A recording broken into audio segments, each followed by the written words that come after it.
Commissioners.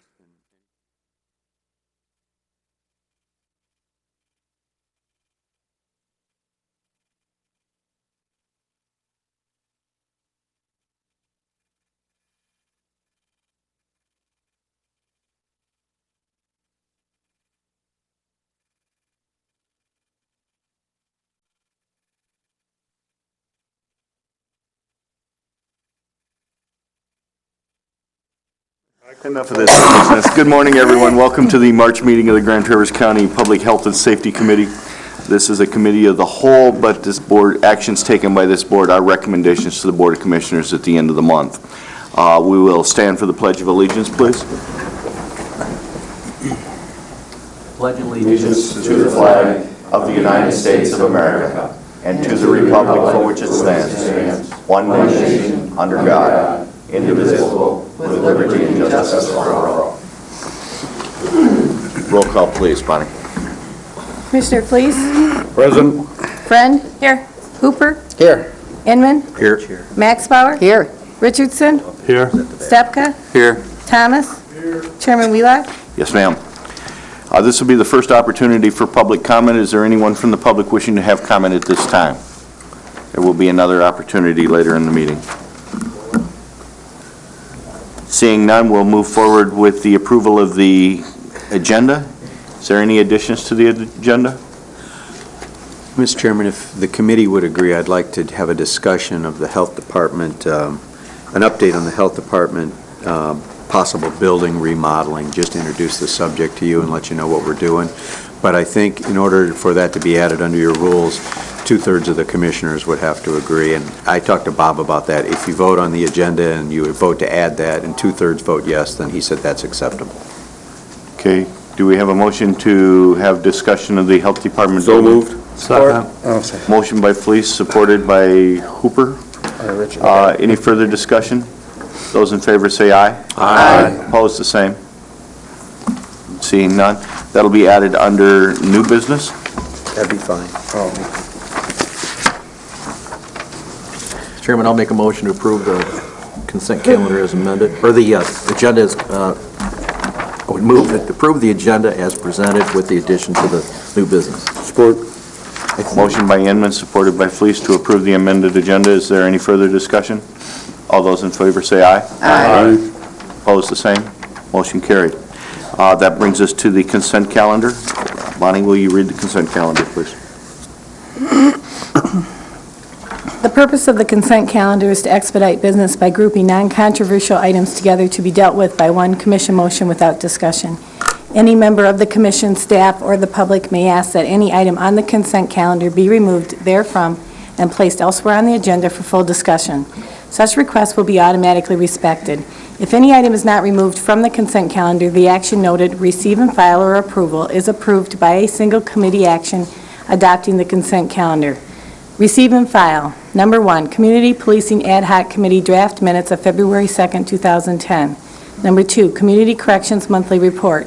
Number 3, Veterans Services Activity Report. Number 4, Veterans Services draft minutes of February 18th, 2010, and funeral ordinance attachments. Number 5, in-kind donation to the K-Town Youth Care Health Clinic. Number 6, cost reimbursement settlement summary. Number 7, Commission on Aging monthly report. Number 8, disclosure of conflict of interest, the place, James McGee. Approval. Number 1, Public Health and Safety Committee minutes of February 3rd, 2010. Number 2, vehicles to be declared surplus. Number 3, items to be declared surplus. Number 4, grant acceptance of $5,000 from Schmuckel Family Foundation. Number 5, grant acceptance of $32,000 from Rotary Charities. Number 6, fiscal year 2009-2010 MDCH CPBC Amendment Number 2. Having heard the consent calendar, is there any items that the audience wishes to have removed from the calendar? Any members' commission wants to have removed? Seeing none, I'll entertain a motion. I move that we approve the consent calendar as presented. Motion by Richardson, second by Thomas, to approve the consent calendar as presented. All those in favor, say, roll call vote, please. Commissioner Friend? Yes. Hooper, Yes. Inman, Yes. Max Bauer, Yes. Richardson, Yes. Stepka, Yes. Thomas, Yes. Flees, Yes. Chairman Wheelock. Yes, ma'am. That brings us down to the Grand Traverse Sheriff's Office.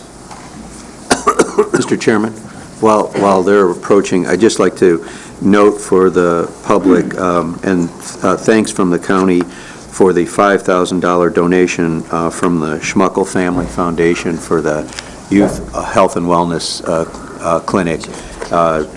We just always try to note when people give us special contributions to help out with those things, so thanks to that family. We also got $32,000 from Rotary Charities. Yes, and the Rotary Charities grant, of course. Sheriff's Administration. Good morning. Good morning. Nate Elger, Grand Traverse Sheriff's Office. Tom Bensley, Grand Traverse County Sheriff's Office.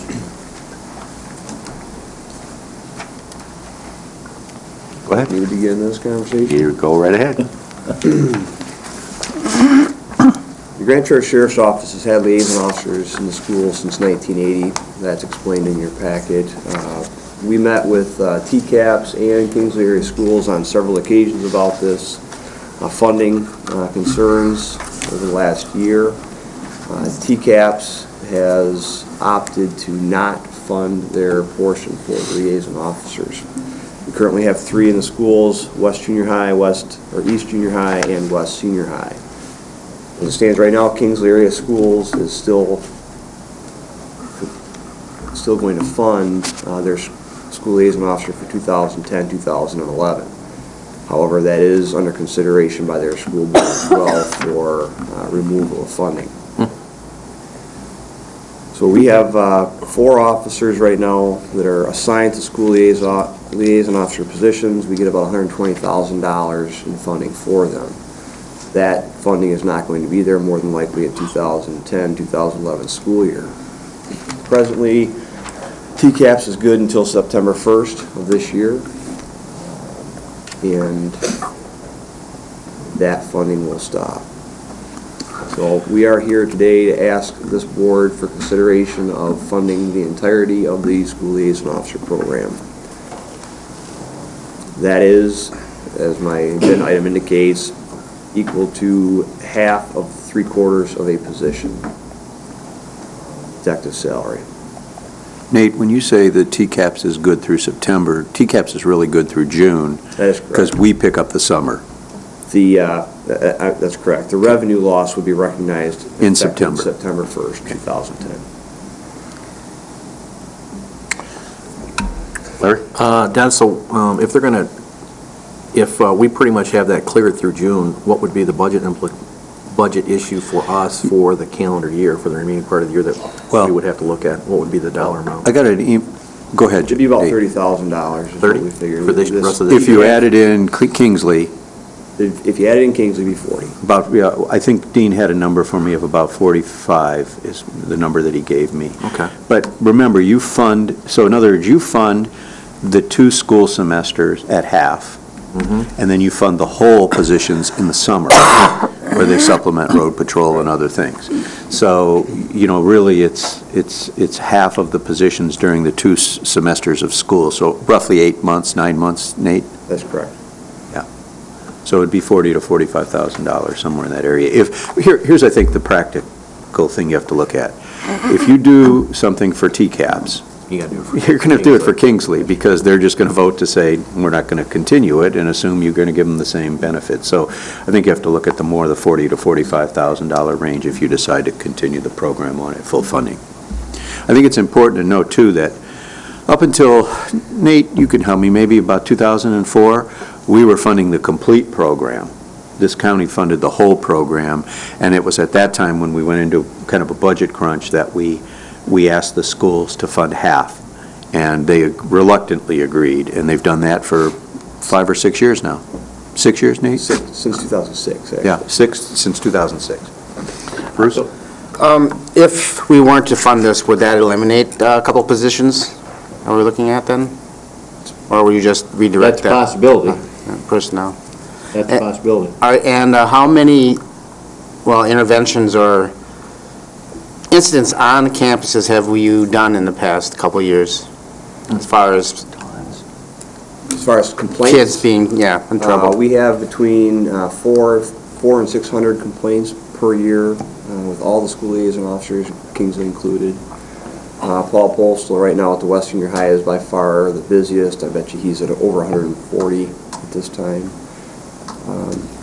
And what type of incidents are these? It's every instance you can imagine. Traffic accidents to criminal sexual conduct complaints. Last night, as an example, they were out chasing down another threat, another one of those, I'm going to bring a gun to school and shoot the school up. They have to take those complaints and deal with those before the kids come back to the classroom the next day. Possession of marijuana, possession of cocaine, alcohol, assaults, malicious destruction of properties, all of them. It's a small community. That school up there has almost 2,000 kids attending, and they have one police officer. And I think it's important to recognize, too, that we cover 4 schools primarily, and the city covers Central? Central High School. Central High School. They also deal with complaints that kids are involved with away from school. They're able to follow up with them there and take care of those as they occur. A lot of times the complaint or issue occurs outside of the school area involving kids, and maybe assault, maybe criminal sexual conduct, whatever the case may be. They're able to deal with those kids at school. Sometimes those kids report those offenses to the liaison officers at school, because depending on the relationship with the liaison officer and the student or students there, some of them feel comfortable in approaching them to report those kind of incidents where they may not be quite as anxious or willing to pick up the phone and have a uniformed police officer show up at their home. Beth, you had a question? I did. Larry had asked about the funding implications for the rest of the year, and you said about $45,000 or something. But I think we have to realize, too, that our budget year is different than the school year, and that would be funding somebody through, through Christmas break next year. And then what would we do come January? Would that just be built into the next year's budget? So It would be twice that. right. So I think we have to be aware of that. Nate was gracious enough to arrange that I could go over and meet with the liaison officer at West Middle School, and it was a really good, sincerely a good opportunity to see the program, and I definitely came away from it with an appreciation for what they do, an appreciation for how much they bring to the job, and how much might not come through on any statistics too. You might say that there's so many calls, but there's so many instances where they have a rapport with the kids. And I know I read an article where it said, some kids aren't even aware of who the liaison officer is, or that they don't really interact if they don't, notice them. But I guess after seeing the program, I would maintain that the reason that they are still impacted by them, even though they may not have directly relationship, the fact that those officers are there and can abate some of the problems lets those other kids go to school in an environment that is more safe and conducive to learning. Having said that, seeing the program in action and being able to talk with some of the, not only teachers there, but administrative staff, I really learned of the value to TCAPS. And I think that this should be a partnership, and I think greatly so in 2004 the funding mechanism shifted. I think it should be a partnership between the schools and the county. Well, I guess I'll get my comment in here right now. Historically, as everybody knows, I've been very involved at the high schools, and for a long time, I absolutely believe these positions are critical to the safety of our schools. I think they're a great thing for the kids. I think they divert a lot of problems that we would be having otherwise. I believe that the fact that we have a single officer assigned to these schools is a great advantage, because the kids get to know him, he gets to know the kids. When something happens, he probably got a pretty good idea which group of kids is involved with it. But that being said, I absolutely believe it's a partnership with the schools. And I can't, for the life of me, imagine why TCAPS would vote to eliminate this program. I believe it's important to the safety of their facilities, and it's important to the safety of their students. And I absolutely think this program has to occur, but I still believe it has to be a partnership with the schools. I think, Sonny, you just said you agreed with me. Yeah, it doesn't- It's amazing. Can I ask a follow-up question? Sure. What are, if the county commission doesn't pick up that additional amount from from TCAPS and thus Kingsley, what are the options? I mean, what's the intention of the sheriff's department? Do you intend to offer the liaison program at a reduced amount, or do you find putting those resources in your department and other areas as needs would be more of a priority for you? We would have to know from this board what level, if any, are you going to fund that particular, are you going to recoup that funding or not? Are we going to lose the entire $120,000 in revenue? If that is so, then we are looking at potential layoffs. But given that, that's the question, given that scenario, would you still keep the officers in there part-time, or would you move them to different needs in the department? Okay, one thing you have to understand, it is a partnership with the schools. We're going to be there every day. Sheriff's office, the city police is going to go to the school every single day. It's required by law. The law says we have to have this relationship. The law mandates that police report certain things to the schools, and the law mandates that the school reports certain things to us. They're going to have assaults, they're going to have larcenies, they're going to have criminal sexual conduct investigations, they're going to have drugs on campus. So we're going to be there every day. Between 400 and 600 complaints a year. That means that the school officers are not in the schools, or they're not assigned in such a capacity to respond to the schools. Black and white police cars are going to be driving into the parking lots and speaking with a student. That is a problem.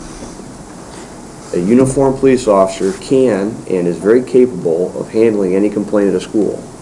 The problem comes when you're talking with a 14-year-old student who normally they don't have the best relationship with a law enforcement officer at that point in time. There's a whole process that goes into getting that student to speak to the officer. The officer doesn't have the right to talk to that student at school. They have to have parental permission. The school acts as the child's parent while they're at school. So the officer has to obey school policy and follow school policy while talking with that student. They have to have a school administrator there. It's a big process.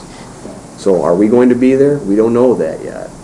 You and I have spoken on the phone about, we've never had a situation where we've not had a liaison officer in school. We don't know what that would look like. We have no idea what that would look like. Is it a possibility to take all 4 of them out of the schools? Absolutely. Is that a wise decision? I don't know. They've always been there. That came up, What happens now would be that instead of one officer taking all the complaints, let's say at West Middle School, you may have 14 or 15. And their interest is to go there and take the complaint and whatever follow-up they can do. But if things are related, there might not be that connection there without some kind of a box to put all the reports in from West Junior High and have somebody go through there and kind of try and connect some dots. With one officer taking care of all of that, he would be able to connect the dots. If this backpack was stolen, this backpack was stolen, this backpack was stolen, he would know about it. And kids would be able, he would be in the school, they'd be able to give them the tips. It's the handling of the complaints that would change. We'll be there, but how they get handled will be much differently, at least if there isn't somebody there. And we haven't figured all that out yet, but. So in terms of an efficiency of operation, are we going to keep somebody in the schools or not? We have discussed that at length. It's all dependent upon what Kingsley does. It depends on what this board does. And I don't see we're going to have officers in schools. We need to have the officers who are responding to the schools have the intelligence and experience to get in there and handle those complaints effectively. Has the sheriff's office been able to identify any funding within their budget to fund, or partially fund these positions? Well, our budget is not something that recognize the loss of that revenue. Our budget, I think, is tapped out. One possibility is, they haven't shown up yet, but there's, I believe there's another round of the community-oriented police services grants coming from the federal government. We haven't seen anything about if or when or what that would be. Obviously, that would be a possibility, but just because we apply for something, this may fit into their parameters. Just because we apply doesn't mean we're going to get anything. And that would be several months away. That offer was made to the school system to apply for those positions under the COPS program 6 months ago, and they elected not to, correct?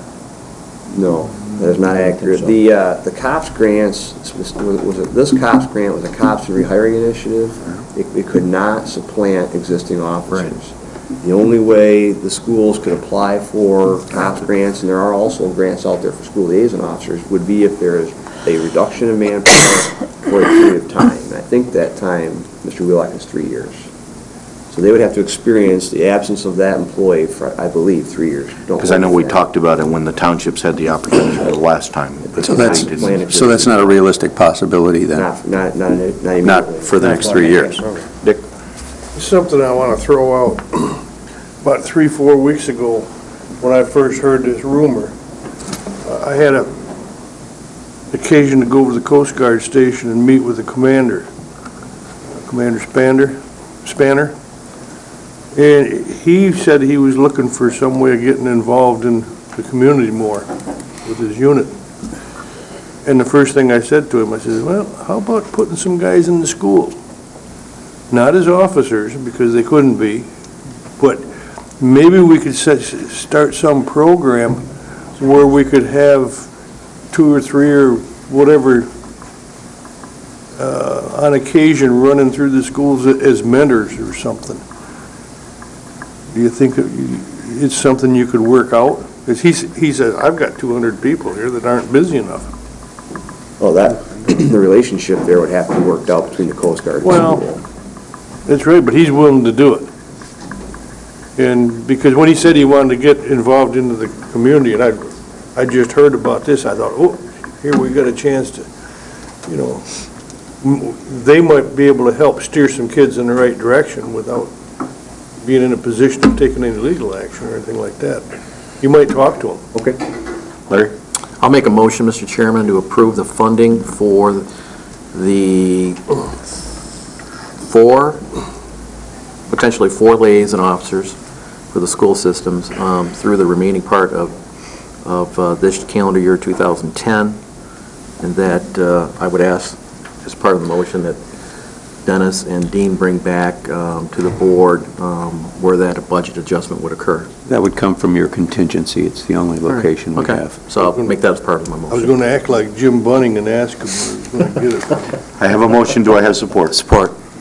Motion by Inman, supported by Stepka, to apply funding and ask Dennis to identify the funding. Larry, please. Well, I remember schools prior to liaison officers. It didn't collapse then. I don't think it would collapse today. But I'm really disappointed in the TCAPS board. When I go up by the West Junior High, I see the renovations that cost millions last fall. And that I can understand. There's a certain amount of safety there. But the timing, I thought, was totally inappropriate. Number two, that big fancy sign they have at all their schools. In fact, my wife said, why would a school have to have a sign that costs that kind of money? And when you look at $90,000 a year, that is a very small portion of TCAP's budget. I think there's a lot of other places they could have found a cut in their budget and still maintain the liaison officers. with the counties picking up that 90,000 or 45,000 this year, what's the next agency that comes along, like TCAPS? How many of these are we going to fund? We can't fund everything. I think we should send a resolution or a note or a letter back to TCAP's board and say, we want you to re-examine this, because we don't think we can, we've already done our budget for this year. I don't think we can eke out the funds. Ross? I've made some phone calls since this appeared in the packet and all, and seems to be a lot of support for the program. Having said that, I don't understand why TCAPS itself isn't willing to, keep participating in the program. But again, talking about what Commissioner Fleece just said, it is only March, and this doesn't even, start biting until September. And I just think we're rushing into this. I think we ought to wait at least a month and discuss it again. I mean, we don't have to take action today. There isn't going to be anything effective this school year. And, I'd almost like to suggest to Commissioner Inman that we just, set it aside for a month and talk about it, a month from now in April. When we've had more time to, research it, think about it, and convince TCAPS that they just can't, dump it off on us, and that we'll, rush to the rescue, if you will. I don't know where we're going to get the money either. No, I don't have Mike, you had a comment? I believe strongly that this should be a partnership with TCAPS as well, but if that can't be arranged, I think we need to find a way to continue the program. I've had extensive talks with Detective Postal for the last several months, and I know that he's very busy every day with all sorts of things. There have been, serious drug issues, as Nate said, CSC issues up there, serious assaults. He does have a rapport with the students that helps avert potentially dangerous situations. I know last year there were a couple of really close calls in terms of students and guns, as Nate mentioned. I don't think we're immune up here in Traverse City from some of the serious issues that have happened across the country in schools. I think it's critical that we have these officers in the schools. I think it should be a partnership, but if it can't be, it's hard to put a price on safety. I think we need to find a way to keep the officers in the school. Chris? First of all, I want to say I agree with Commissioner Richardson. I don't think we need to take action today, nor do I think we should take action today. Dennis, how much money do we have in our contingency fund this year? $75,000. So this is going to... Would take two-thirds of it in March. Okay. That having been said, I know we passed a budget, but it's a budget, I believe we have money in line items and that we could move. Isn't that the case? For instance, you mentioned, Dennis, when we were talking about funding a study to determine whether we should tunnel under the Boardman River, under South Airport over at by the Boardman River at Logan's Landing. And you were telling us that we have approximately $50,000 for trails. Yes. Okay. I would like to have a discussion on some of these budget items and say, do we actually want to have $50,000 in the budget for trails, or is it more important to fund the school liaison program? That's a discussion I would like to have. And I'm not just picking on trails, it just this is the only one that happened to come to mind right at the moment. But I do think we need to have that discussion. And I don't believe, as much as we all say it should be a partnership with TCAPS, they don't have the money. All that being said, I do want to say that I have had personal experience with the school liaison officer, Detective Postal. And my niece had, I guess, for lack of a better term, run amok. And he was invaluable in changing the direction of my niece. I don't believe my sister and I would have had the success that we had with Ashley without Detective Postal's presence and his advice and his contact with Ashley. And I want to say that Ashley is now, again, working 2 jobs, straight A's, on her way to college. She is just absolutely doing beautifully. And I do believe that Detective Postal played a key role in that change in her. And so I do think it's a valuable program, but I also think that we have to have a discussion as to what our priorities are and where else in the budget, rather than the contingency fund, we can identify some funds. I don't believe TCAPS, regardless of what resolution we pass, is going to step up to the plate. Well, I think I'll put one more first. I believe that we have from now until, somewhere closer to September to make this decision.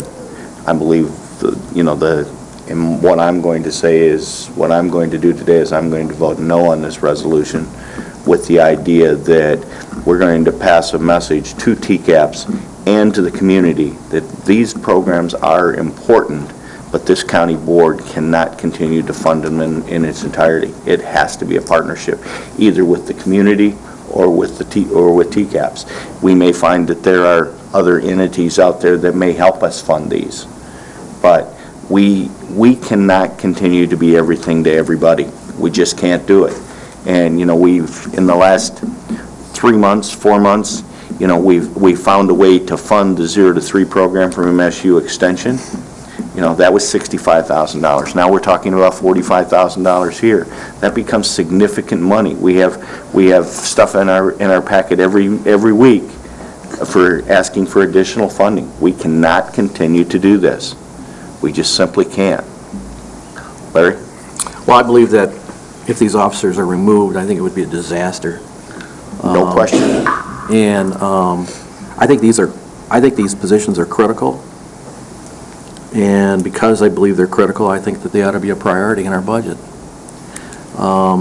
If they can't fund it, and I agree with Commissioner Maxbauer that the likelihood of the TCAPS reversing their decision is about nil to none. So, I see this as, something that is a priority for the community, a priority for our board, my feeling, and that, the earliest intervention we can do with kids going in the path of trouble is to have their officers on site.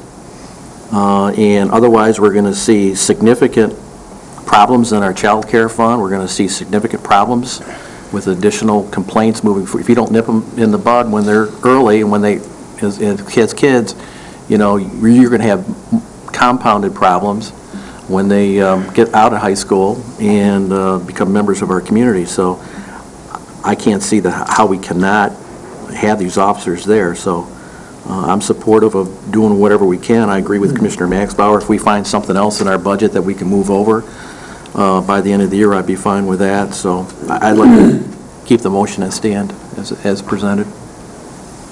Beth? A couple of you mentioned that you were kind of dismayed that the TCAPS board had decided not to fund this, but from what I understand, we only had one TCAPS member visit the program. Is that right? My knowledge, yes. And only one other voice any amount of support at their board meeting.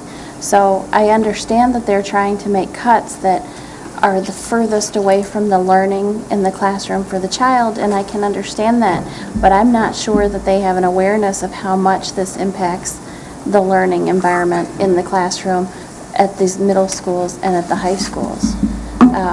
Particularly for those children who, again, who don't need the services. It's impacting them for them too. I think that we do need to take some time to investigate maybe some other options. I've talked with at least 2 supervisors of townships that have CPOs. And one of the problems I noticed when I was at East Middle School that was brought up is what officer would respond to that call. And, different officers have different expertises and you're dealing with a child in school, and it's kind of a sensitive situation. So it may, obviously, is important to have the same person or someone very familiar with the school.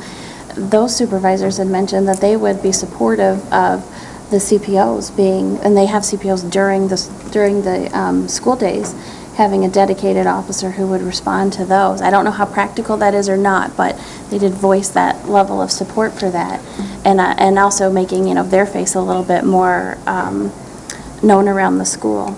So, but I do think the sheriff needs direction to plan, even though we can take some time to decide exactly how he wants to do this, but I think we should give him some direction. And, I'm not, I think that finding the money kind of precludes the argument that this should be a partnership, and I strongly feel it should be a partnership with the schools. I think we've approached the schools and tried to tell them of the importance of the program, and I understand their situation. I don't know if it would be that beneficial if this entire board did the same thing, emphasizing your strong belief, several of you, that it's a partnership, and see what they may do. Although they're still trying to cut $3 million from their budget, which is going to be a rather difficult task, I think. It's not a lot of money in their overall budget, but they're pretty tight over there right now, and don't know where that's going to go. But they do have time to change their mind, obviously. Ross?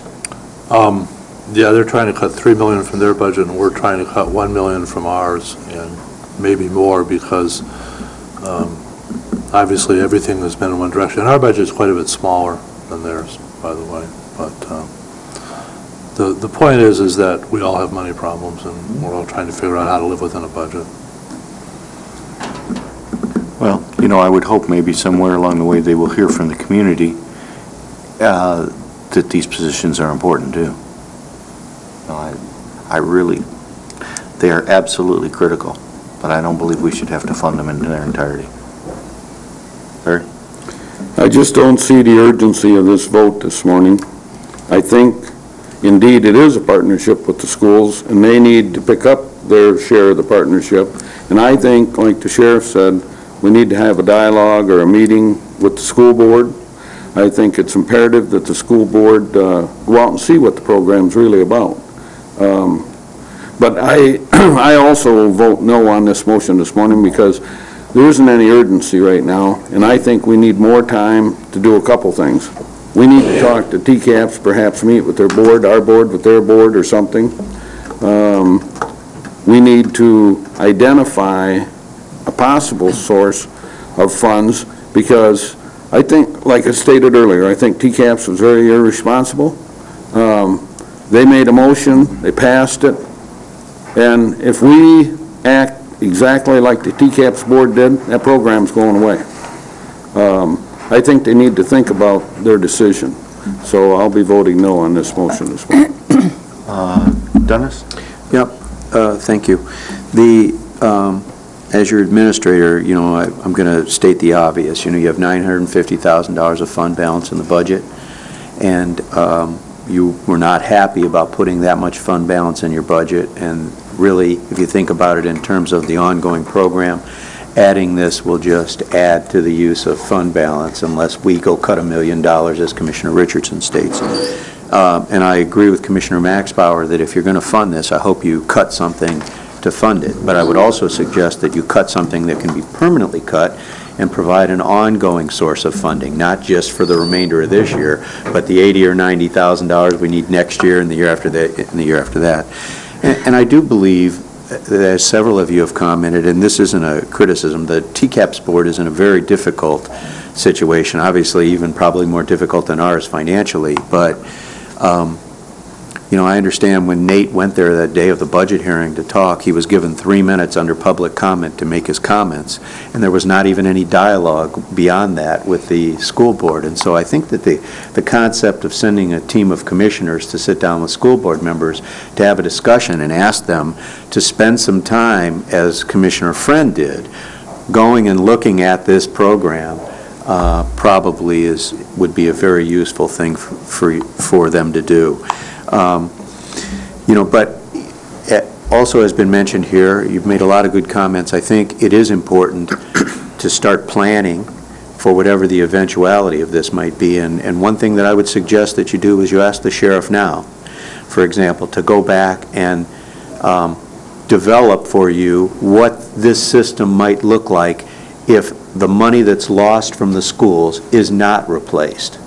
What kind of program they would have in the schools if they were only given the county money that is currently being dedicated to the program. Because what that will do for you is, first, it'll force the sheriff to kind of look at that issue.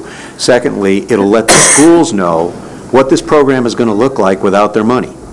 And that gives them a little clearer picture of, what they're going to be facing this next year. And so I would encourage you to ask the sheriff to take a look at that issue so that when you come back to make a decision on whether you're going to fully fund it, you see what the alternative to fully funding it is if, in fact, you continue to put as much resources into it as you are currently putting, for example. And so that would be my suggestion. Chris? Mr. Chairman, I would move to table the motion until our March Board of Commissioners meeting, regular Board of Commissioners meeting. Second. I think we have to decide one way or the other with. No. I don't think you can table it. No. Okay. Do we have a second to table the motion? Commissioner Richardson. Max Bauer, Richardson to table the I motion. don't think you can do that. I'm not sure that you can. I don't think you can table a motion, I think you can table an agenda.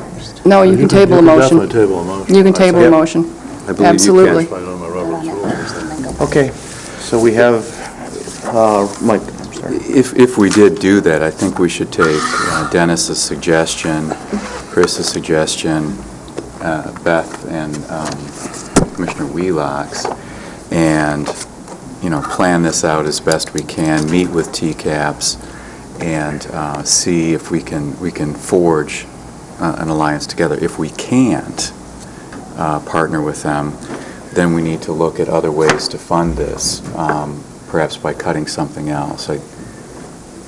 I agree with you, Mike, if I could real quick. I agree with you completely, but the motion to table is just the motion to table and we're done with it. Yeah. So that's why I'd just like to vote this down and vote that down and come back with a motion. Yeah, let's have I think that's. Mr. Chairman, I'll make I will request that my motion be removed. No, let's vote on one of these motions, all right? I will withdraw my motion. I think the other one comes afterwards. So let's vote on the motion to table first. Mr. Chairman, I think you can vote to table something, but not once a motion has been made to pass it. Until we have it clear the floor thing. It'd be a lot easier if I just withdrew the motion. Whatever. You can. It'd be a lot easier if I just withdrew the I'd motion. rather have him withdraw. Motion to clear the. I'll withdraw my motion. I'll withdraw my motion, Mr. Chairman. I'll withdraw my motion to table. Make a motion, Let's Mike. find out about the seconder of Larry's motion. Okay. Yeah. Larry is willing to withdraw the motion for the funding. Is Mike willing to withdraw the second? I'd withdraw the second. Okay, that takes care of that. I'm willing to withdraw the The motion to table. motion to table. Okay, so That's now we moot have a now, clear- actually. Now we All have right, a now clear floor. floor. And we can move on from here, maybe. You got all that there? Yeah, I was hoping you'd just withdraw it. All right. I guess we've got a consensus. So do we want a motion to ask staff to arrange a meeting with the TCAPS board and this county board, along with the sheriff's office, to discuss the position of the liaison officers in the schools? Yes, we do. Is that a motion? I would make that motion. Yes, it is a motion. I have a motion by Fleece, supported by Stepka, to ask direct staff to arrange a meeting with the TCAPS board, TCAPS school board, to have a direct discussion about the liaison officers in the schools in Grand Which would Rapids. include a presentation from our sheriff's office about the program. Right. Okay. And we should have a list of, these are how many calls we have, these are the types of calls we have, because I don't believe the school board has any idea what those people are doing every day in our school. I just want to caution about that thought. I think that the schools and the sheriff's office have worked together hand in hand for 30 years. We deal with the school administration every day. They know what this program is. Now, the school board, as Beth alluded, that is, I don't know. No, I believe the school administration is, but I don't believe the school board is aware. We had That is not the sheriff's office. Well, and I think the sheriff also has to, in their presentation to the school board, has to identify what the program's going to look like if TCAPS doesn't form a partnership with us. And if that's the elimination of the program, that'll be it. Or if it's a reduction, we need to tell them this is going to be the result of your action. We don't only need to tell them, we need to know ourselves. I know, but I don't think that they thought about this very deeply, or they looked into the future at all. All right, there's a motion on the floor. Is there further discussion? Oh, yeah, okay. The motion on the floor is to arrange a meeting with the TCAS Board of Commissioners and the Grand Traverse Board of Commissioners to have a presentation by the Sheriff's Office reference the community, or liaison officers. I think Nate's got an additional Should I just comment. ask that you include Kingsley on these Absolutely. discussions? Absolutely. And we can, hopefully we could do it all in one meeting, one presentation, if we can facilitate that. Ross? We're talking about a full joint board meeting? That's what the motion's for? If that's at all possible. Okay. Further comments? Those in favor say aye. Aye. Opposed, the same.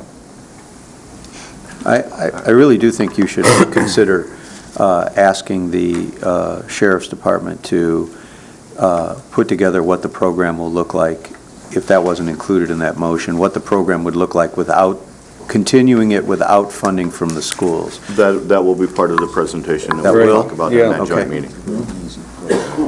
Ross? I'm going to throw in one more, left hook or whatever, if you will. And that is that, since you're talking about doing this for all the high schools and junior highs in the county, why you're not also doing it for Traverse Central High School? It's in the city. Well, I know, but all the students aren't from the city. It has no more to do with the city than Traverse City West High School does. If the county board would like us to make some proposal to No, I'm just pointing out. out, if it's a countywide program, it's a countywide program. Right, I understand that. It's a jurisdiction issue only. Yeah. Because obviously the Traverse City Police Department is facing the same issue here. So. Okay. I have one more question of the undersheriff. In the property that's declared surplus today, I had some questions from citizens on how they can bid on some of the property that's going to be disposed of, and I was wondering if you could answer that question. If you, I can get you the website, Okay. please. We put all that out to auction on the government surplus website, and I'll get you that website information. I don't know it offhand. Okay, then I can contact them, that's fine. They can bid directly through the site itself. Okay. Thank you. Beth? Nate, what Dennis just brought up, an additional, he said if that wasn't included in the motion, do you need a motion on that, or you feel comfortable, you understand what we're asking for? I very clearly understand. Okay. And I think the schools understand as well. Okay. We've told them that this could very well mean zero law enforcement service in their buildings, period. They understood that. Because you really have to look at, if you have, half-time officers in there, or an officer covering multiple schools, are you really doing justice to the program at all? And are you better off putting that in some other one of your demands? If we continue with that, it'll be a reduction someplace else. Right. Nate, there's a second item under the Grand Terrace Office, special supplemental services discussion. Sonny? I think Commissioner Maxwell.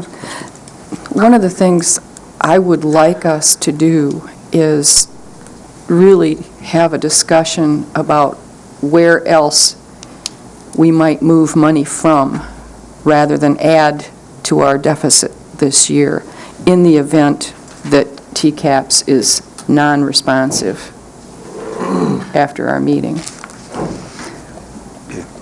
Well, I think one thing is that if this continues in this budget year, it ends January 1st. It doesn't carry through the whole school year because that's when our budget process starts again, January 1st. And obviously, we'll want to be supporting this in the county's 2011 budget. So you would see that in the budget process. And really what I'm saying is I would like this board to take a look at line items such as trails and say, you know, well, we've got so much money here. Do you really think that's the best value for our citizens, having that money sitting here? Or is there more value to moving it to this program? Those are the questions I would like to talk about. Be glad to, we certainly can do that any way you'd like, Commissioners. A couple of comments, just the obvious one. If you reinstate this funding, and I'm not suggesting you shouldn't, but once you reinstate this funding, then the onus comes on the county board about cutting the program. In other words, right now the schools have said, we're not funding this. The minute you put 6 months of funding into this, then the board that makes the decision to cut school liaison programs the responsibility moves from the schools to the county board. So just be aware of that. The second thing I want to state is in terms of your a question about reallocating funding. Absolutely glad to do that, Commissioner. We'd like some direction from the county board on if there are specific things that you'd like us to reconsider or you want us to look in certain areas. My suggestion on the best way to do that would be to have commissioners put together a list of things such as the trails, and then we could have a specific list that we could prepare for you, and then you could discuss each of those things and say, do we want to get rid of this in order to fund this? And we could have that discussion because, you know, the budget is so, you know, large that for us to go in and start trying to decide what it is you might be interested in cutting is pretty difficult to do. So I think some suggestions from you would be a good starting point. Each of us has a copy of the entire budget line in our budget. I think we need to, as commissioners, take the next couple weeks and look at that budget line by line and try to identify funds that may be available for this program or other programs. Because I think we need to do that early in this year, because those departments that have that money in their budgets are looking at developing plans to utilize that money in this year too. So we truly need to make these decisions as early in the year as possible. Okay. I think we beat this one up pretty good, so if we could move forward with your second agenda item, please, Nate. Do you want me to take the lead on this? I think I probably should. Go ahead. To get started. It came from the board. Yep, the board made a motion late last year to say that you wanted us to work on drafting a policy for special, we now call community police program supplemental special police services at Al Schneider's request, and the reason for that is because it really truly is different than community policing. It may have grown out of community policing, but it is contracts with local units of government to provide additional police services in their municipality. And I asked, because of her interest, Commissioner Friend to join me and meet with the sheriff and undersheriff in trying to have having a discussion about this and trying to come up with a draft of a special police service contract policy. And I think the feeling was, on behalf of the board, when you gave us this motion, was you wanted to be able to give something to the local units of government that listed some guidelines for how we would consider additional requests for funding. And the obvious thing is I think right now we have 18 or so officers that we're supplementing. Look, there's discussion with the city about the possibility of supplementing officers. As the budget tightens, you may be in a position where you get requests for 1, 2, 3, 4, 5 officers, and you may not be able to fund them or may decide you can't fund them all. And then the question for you becomes, how do you determine which ones are funded, which ones are not funded? And so we met with the sheriff and undersheriff, and and the undersheriff and I were directed to come up with some guidelines, which we did here, as a possible basis for a policy. And then we sent it back to the sheriff, and the sheriff is not in concurrence with this. And I'm going to let him speak beyond that, other than to say he believes that the current way we do it has been working for years, and he would rather be in a position to just bring requests to you, as he does on all his other budget items. And I think his feelings is, I need as many officers as I can possibly get, and if a township wants to request one where they're subsidizing, 80% of it, I'm going to ask you to fund it, and it'll be your decision whether you fund it or you don't fund it. And so he is not in favor of a policy like this. And I guess with that, I probably said a lot of what you wanted to say, but I'd like the sheriff to maybe respond to you how he feels about this. Basically, I think it just kind of limits our ability to provide police officers in the community. As Mr. Loy has said, it comes down to funding. We don't have any money. The money we have comes from the board. And we would ask for funding for a community police officer. If Blair Township approached us, we'd ask you to cooperate in the program as we have in the past. I think the average, the cost per officer per year for the county is roughly $13,000 per year.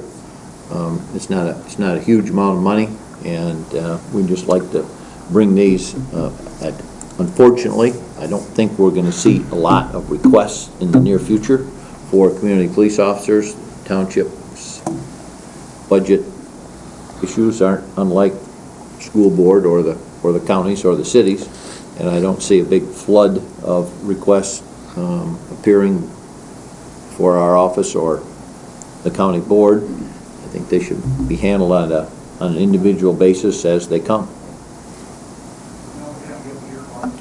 Ross? I just had a question because this actually came up in discussions a few days ago. Do you know how many of the partially funded by township officers started out as part of a federal grant, and how many just started out because of a request from township? Is that a fair question? It's very, yes. It's very difficult to answer that question. That's been because of the time 7 involved. years. It was in the 90s, wasn't it? Yeah, 7 years. Yeah, or 8 because the years. original COTS program started in the 90s, right? 95 or 96. Yeah, our reporting to the federal government has stopped about 8 years ago. So it's been 12 to 15 beyond from this point. But those officers, I know that I was hired under a community policing grant. Sergeant Ossie, I can just give you some examples of who was hired under those grants, and they're still here. If that's what you're asking. Well, yeah, so the program started with the federal grant back in the 90s. That's correct. Up to that point, all the deputies were just considered to be assigned at large to the sheriff's department, right? With the exception of a contract with Garfield Township, and this is dating pre-me, I think Garfield Township had a contract with the county in the late 80s and early 90s. I don't know the answer to that. We might be able to find out, but it's a continuation. It was started with the COPS grants. I believe back then it was very similar to this, 4-year participation, and with those local units of governments. And when that funding stopped, they continued with the supplemental police services, which we have now.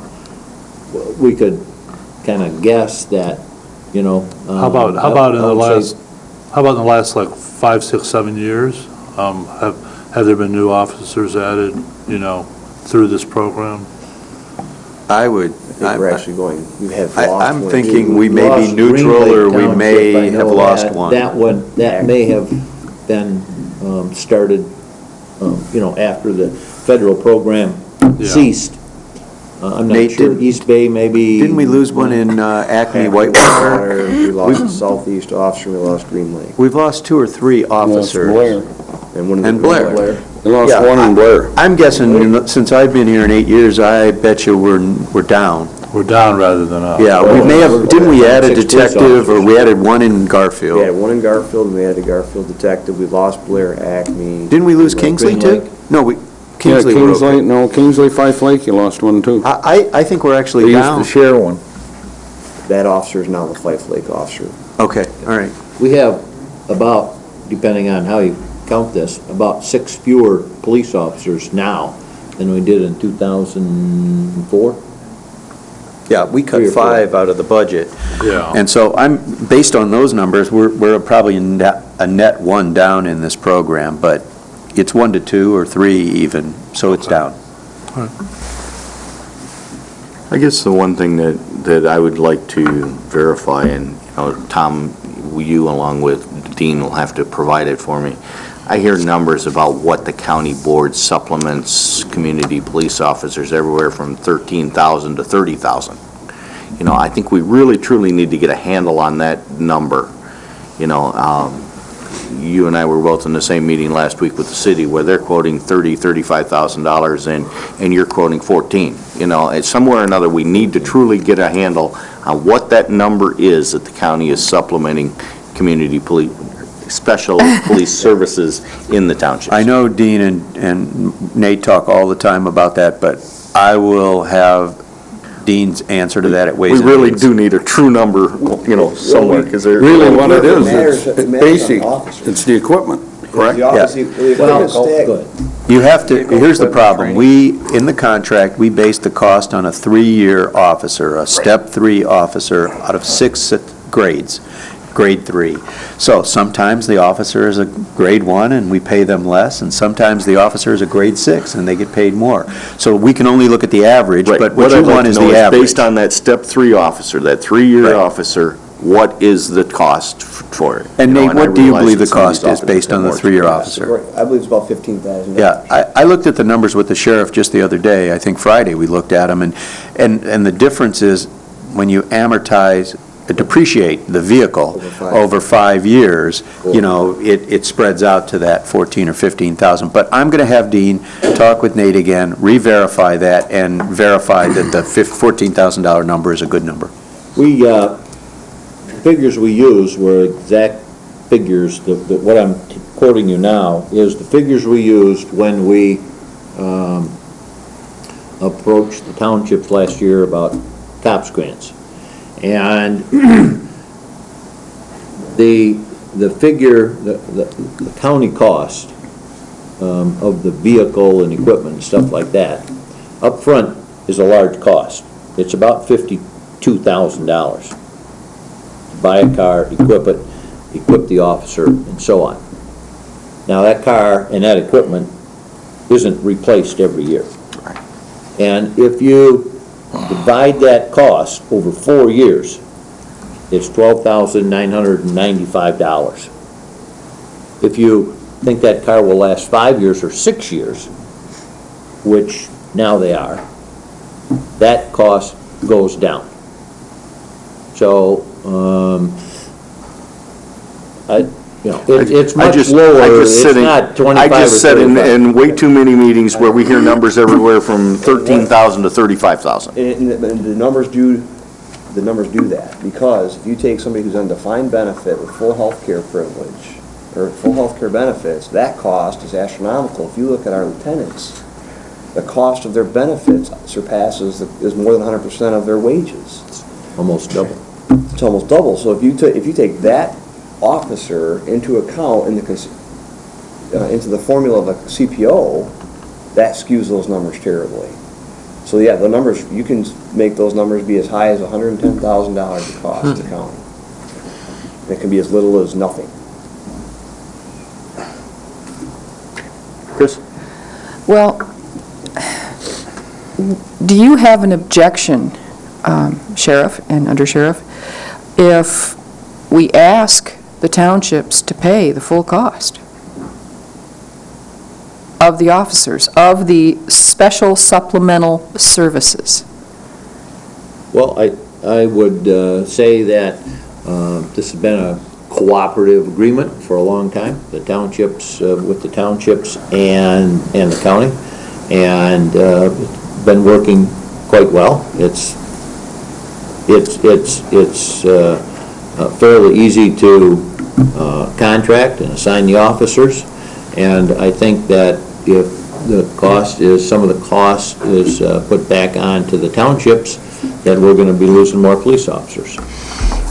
If I can add to that, the county board, we have not had, we think we've added one county-funded position in the last 5 years. And I'm looking for maybe a... I think we added one back, Nate. I think you're right. County-funded officer, and the general concept has been, and I'm not, is this, the townships are going to be responsible for any more officers on the sheriff's department's road patrol. We are already half of it. Half of our road patrol is CPO, supplementally funded by townships. If you start making them pay the full cost, any officer we lose is going to impact the department adversely and seriously.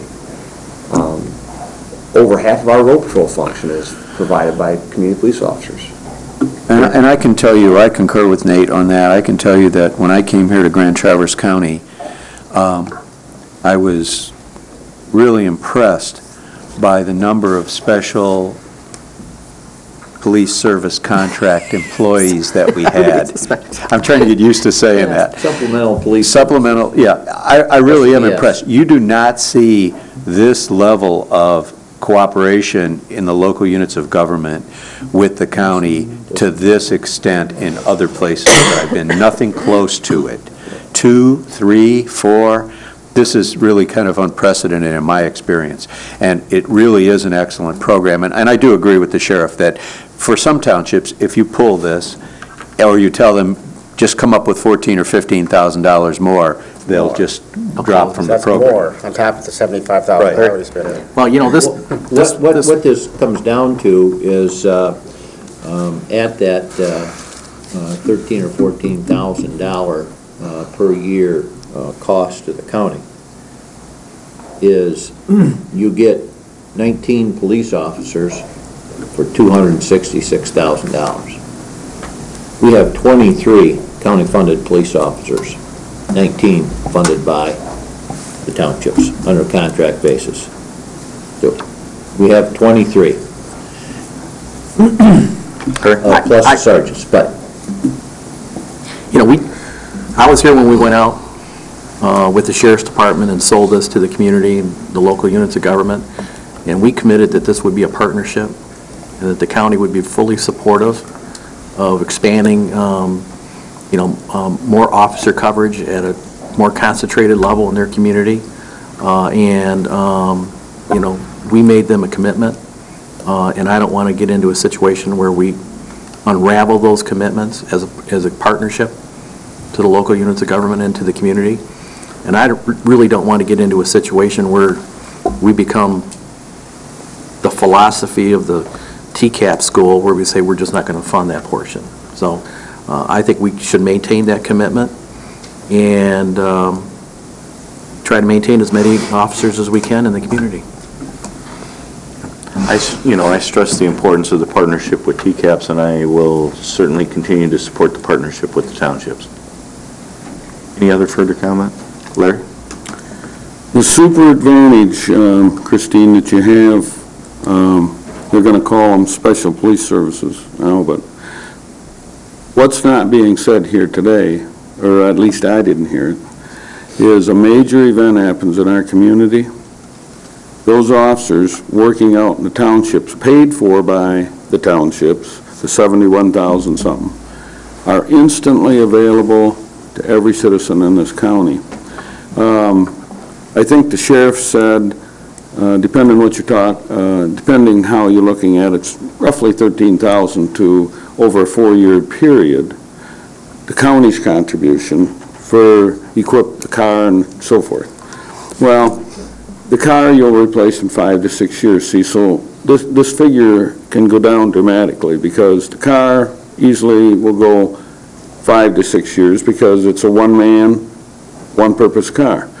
Number two, the equipment in that car has a lifespan of 10 to 15 years realistically. The guns that the officers use, same thing.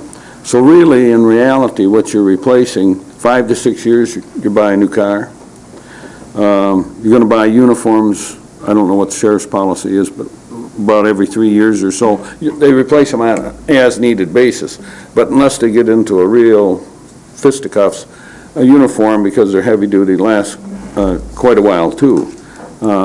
So actually, when you look at all the benefits that you realize, and then you look at actually what you're purchasing over a period of years, that fund from 13,000 realistically is probably 8 or 9, or maybe even less, because that car, like I said, you're going to replace it every 5, 6 years. Chris?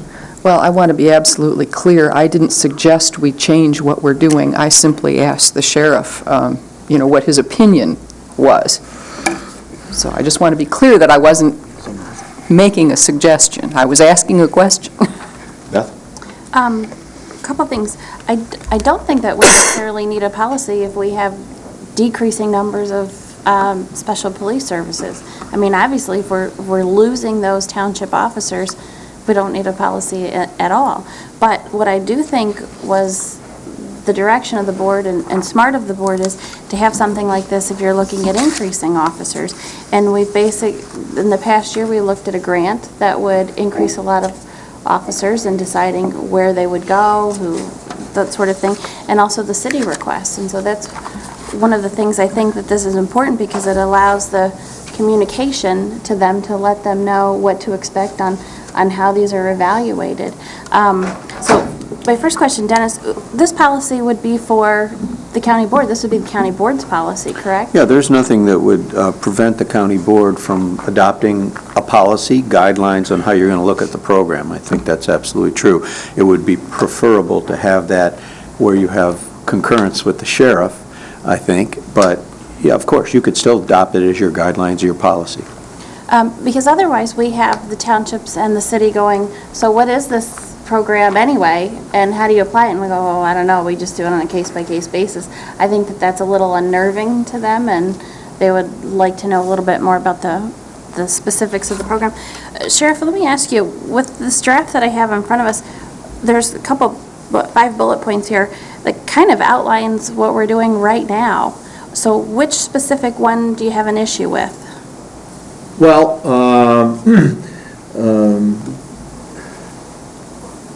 the fourth one says, if the request in any given year exceeds the funds available. Well, are you going to have a separate line item? Are you going to put money in a fund so every year there's money available? Or are you going to take it case by case? I guess overall my point is, if we keep losing police officers, why would I want to say, or the board would say no? It's very clear the numbers, like you said, are going down.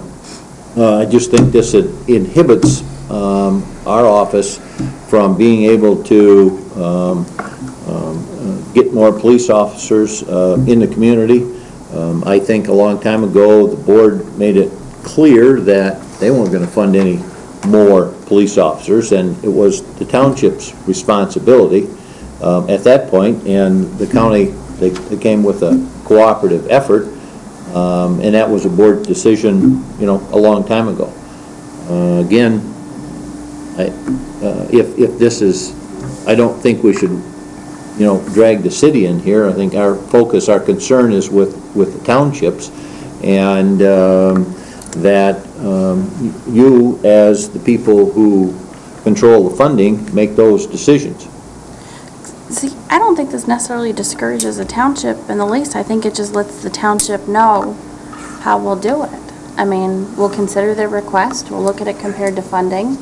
If we can afford to fund it, great. If we can't, they can pay for it 100%, and as soon as funding becomes available, we would honor that request. In the case of competing requests, we would ask for prioritization, I would assume based on public safety from the Sheriff's Department, which would be appropriate. Well, we'll ask, I mean, I would assume we're going to ask for that in any case, whether Right, there's a and- policy or not. So we're going to do this whether or not there's a policy or not. The only thing this does is gives a clear communication tool to those who might request it. So maybe we should just direct staff to continue to work on this and bring something back, bring this back.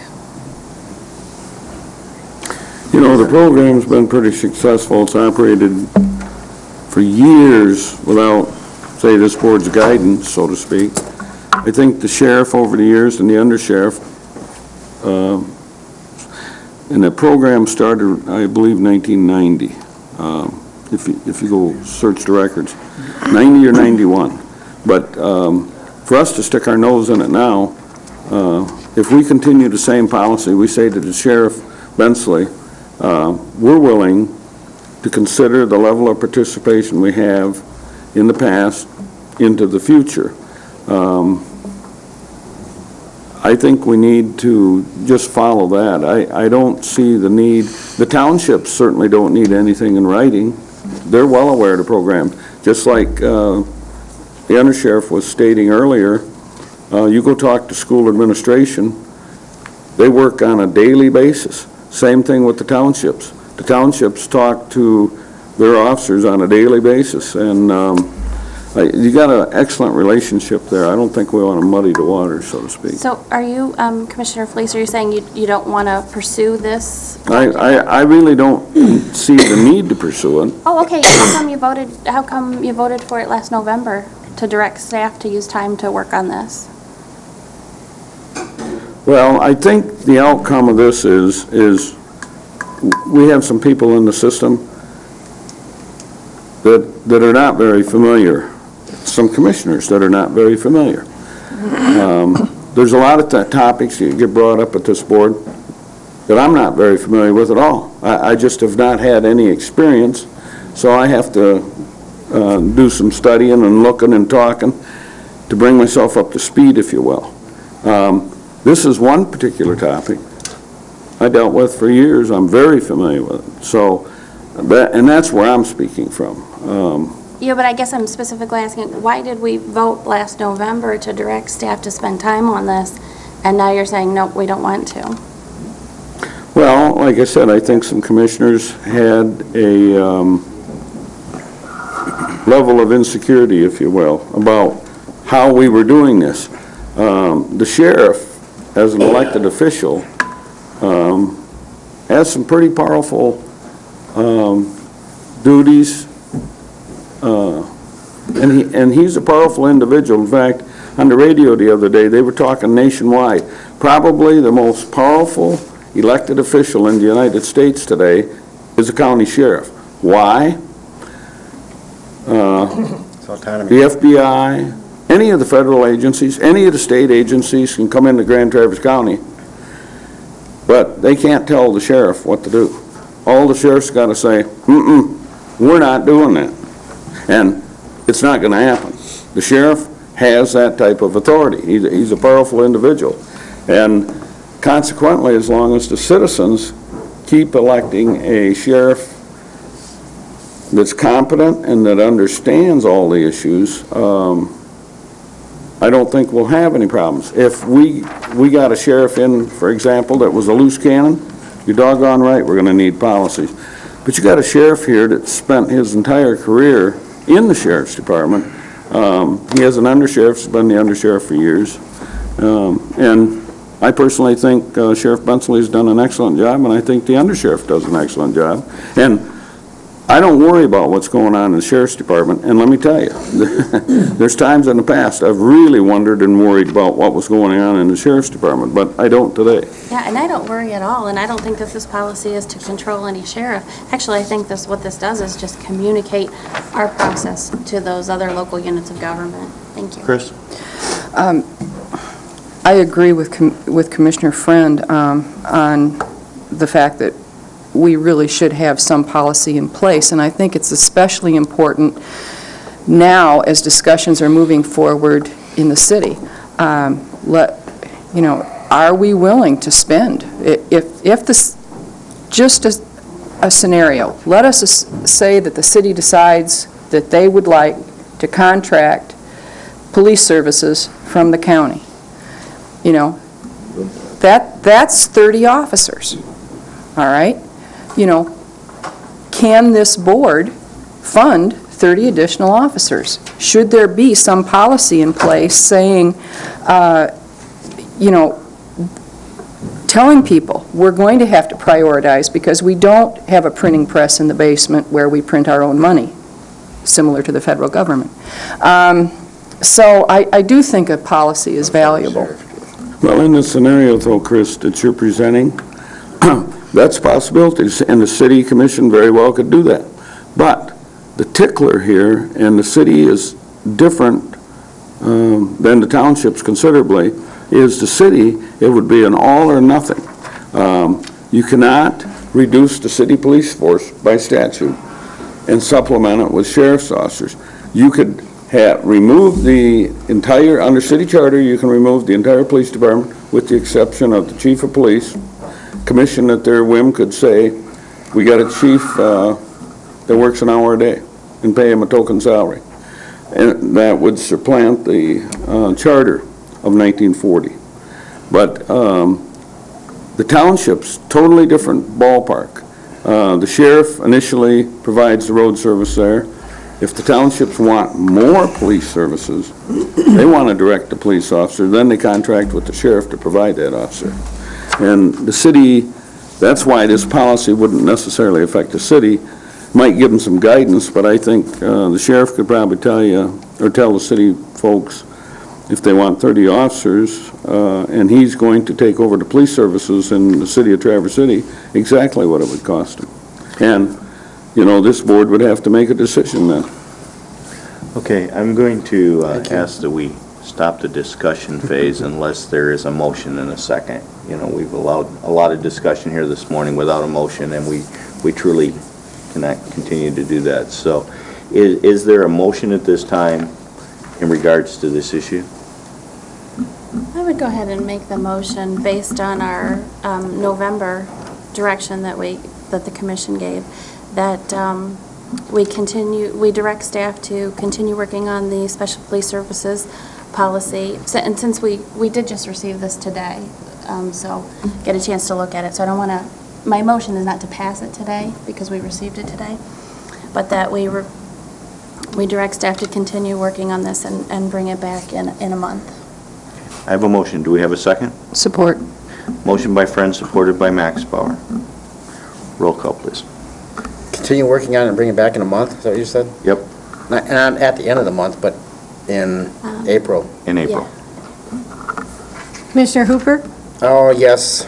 Inman? Yes. Max Bauer? Yes. Richardson? Yes. Stepka? Yes. Thomas? No. Fleece? No. Friend? Yes. Wheelock? No. Motion carries. Mr. Chairman, I know it's not on the agenda, but Commissioner raised the issue to me yesterday, and I think it would be appropriate to have at least a briefing on the meeting that we had with the city on police officers while the sheriff is still here. And I don't know if you want to do that today, or you want to set up a special time to do that, or do it at Ways and Means.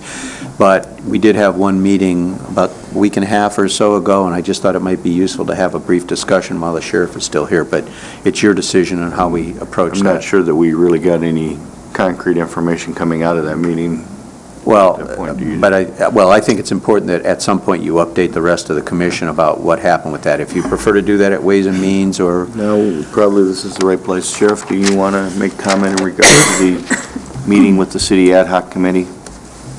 Well, actually, the meeting was between the board, the county's ad hoc committee, and the city's ad hoc committee, and I was invited to attend, and... Actually, you're a member of the ad hoc committee of the county, just so you know. Nice try, but you're a member of it. That's why you were invited. I'll have to check those meeting minutes.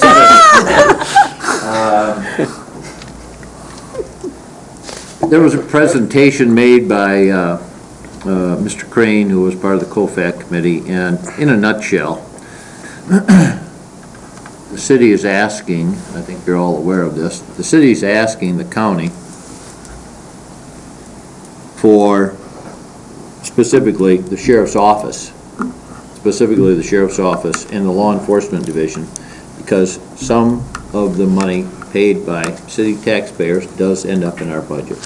And it's not unique to this county or this city, it's the law statewide, and it's been going on for years. And the city has asked, basically the county, to provide police services in the city. And depending on what the figure is, we use the figure of $700,000. The city estimates goes to the law enforcement budget. And at seven officers at $100,000 a year, it's less than that. So the number could increase, it could be more, but just for simple math, $100,000 a year for 7 police officers. I think, correct me if I'm wrong, the city's asking for us to take 7 of our 23 police officers and patrol the city. Well, let me just add, I think that my understanding of that, and we came to no conclusions whatsoever, but I think first they were asking for the county to give them $700,000 a year to run their police department. And then there was discussion of, or provide police officers, there was discussion of community police officers. We really had very little discussion about the records system. We talked about it a little bit, but we really didn't spend much time. And I guess Commissioner Wheelock was there, Commissioner Friend was there, Commissioner Stepka was there, and Commissioner Maxbauer was there for part of it, weren't you? Just the first part. Yeah, and I think that was the commissioners that were there. So, and then I had to leave, so I didn't know what the conclusion of that meeting was. Did they say we're going to have another meeting? They adjourned indefinitely. Okay.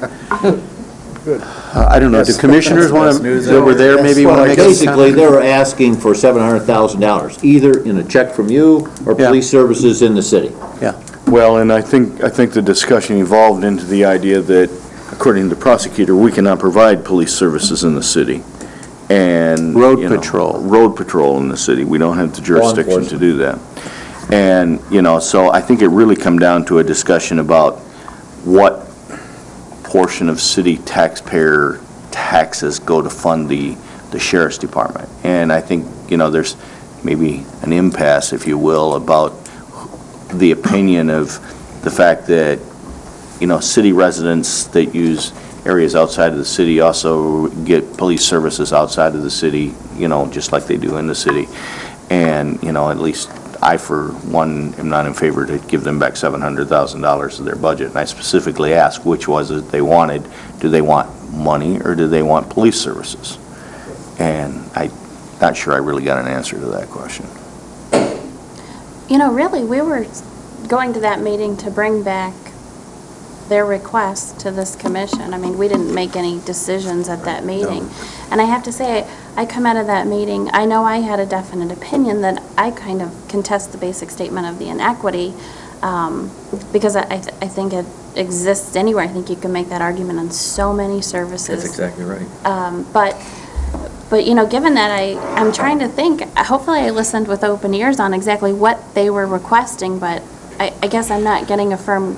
I don't think they were very specific. I don't think they were specific, this, which was the task that we hoped to accomplish, to come back to the board and say, these are the particular things. They made they made a strong point about the fact that while there are 16 or 17,000 citizens that live in Traverse City, 30,000 a day are in the city, working, doing those kinds of things in the regular time, we're not talking about during the vacation time. And I think the argument was there are many, many more citizens that use the city that the city picks up all of the law enforcement responsibilities for. And so that, they made a strong point of that, I think. They asked a lot of questions of us. Is that a little bit like when we have tourists in from the other part of the state and our county sheriff? Yeah, and we made the point that there are also city residents who work in the townships, and there are also residents from other counties that come into the city. Should we go charge those counties for the citizens that are working? You know, I mean, it's an argument that really has no end. But it was primarily just, I think, discussion. I don't know, Commissioner Stepka, did you get anything further, more definitive than that? I didn't get anything really definitive in what they were. I didn't either, and I'd have to agree with Commissioner Wheelock with respect to Al Schneider's opinion and Commissioner Friend's statement about on the perceived inequity by the city. What I got from it was it seemed like everything balanced out. You know, the city police provided services outside the city when necessary. The sheriff's department provided services in the city to help the city police when necessary. And Al Schneider made the point that it simply costs more to live in the city, and as a choice that people made. But I thought the end result was that it seemed to balance out. But Larry? Well, in our previous discussions before we set up this ad hoc committee, Dick and I, at time to time, would meet with the city representatives just to talk about, you know, if there's anything that we need to move forward with in terms of further discussion with both boards. And this subject came up, and I just indicated to them that, right from the get-go, that I had a really tough time getting my arms around their argument, and that, you know, the county has different mandates than the city does, and that, you know, we have to fund courts, we have to, you know, they're comparing apples and oranges. We have to fund the courts, we got to fund the jail, we got prosecution, we've got probation, parole, and we have a number of things that are in the criminal justice system that that everyone has to equally and help pay for. And to narrow down one issue and try to equate $1 to it, as Commissioner Friend indicated, I don't know how you can do that. And you know, my suggestion to them was they wanted parity between the cost of Garfield Township and the city of Traverse City's police department. And I said, well, you know, right off the bat, you've got twice as many officers in the city than you do in Garfield Township. That's why your costs are twice as much. So you have a couple options. You can either decide to fund the number of officers you have in the city, or you can scale back your officers to the number that's in Garfield Township, and then you've got parity. So, you know, I just can't get my arms around that argument. The other issue on Central Records, you know, I think they got a point.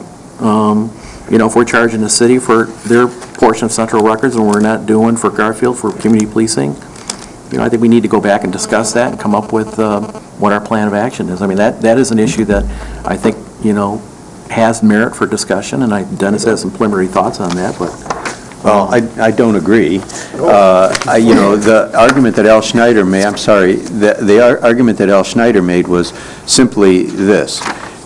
County police officers are developing county records, and county records are county's responsibility. And while I think perhaps we aren't accounting for enough of the cost of records in what we charge the townships, that's the decision and the discussion we just had. What can the townships afford to pay? But city records, as Al Schneider correctly pointed out to me, are city-owned and are their property and are developed as a direct result of their actions. Now, it is true that if the city didn't have a police department and we had 20 officers in the city, we'd be creating a lot of county records from the city and would have responsibility for that. So that is something to keep in mind.